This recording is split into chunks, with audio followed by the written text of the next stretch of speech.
Hi, it's Ursula from EasyScraps.com, and I wanted to update a video that I had done earlier on embossing with the Accucut machine. It turns out that the adapter that I'd used in my cutting tray is no longer carried by Accucut, and so I wanted to do the same thing with the newer, thinner adapter. I've had that other adapter for a long time. That's, you know, what happens when you've been around for a while. You're old, but you get to collect lots of cool stuff. So anyway, with the new thinner adapter, Sizzix actually makes another adapter that you can use with it. If you just do a search on YouTube for Accucut with embossing folders, there's a great video out there. I think the woman's name is Paula who did that video.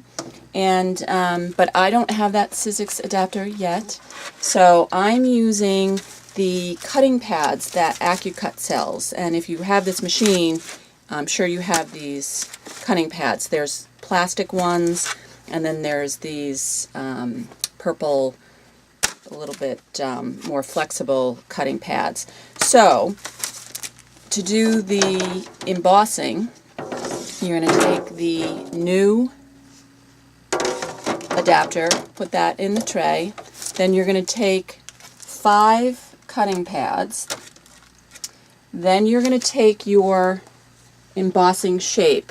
In the last video I used shapes that I cut out of chipboard.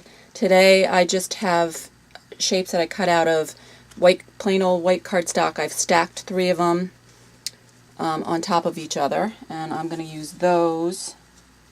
So I put those on top of the cutting pads, arrange them somewhat artistically, and then I'm just going to take my paper that I want to emboss with, put that on top. Actually, I'm just going to do one of these.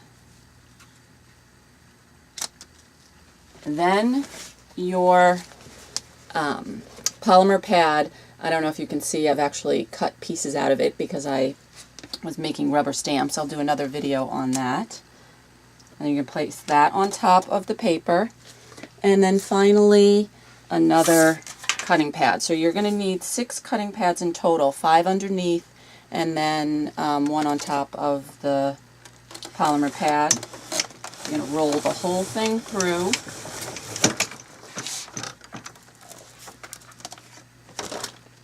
And voila! Paper shape embossing on the Accucut with the new tray adapter. You can also use that tray adapter with Sizzix dies, like the Tim Holtz dies, so it's very handy. Thanks for joining me, and we'll see you next time.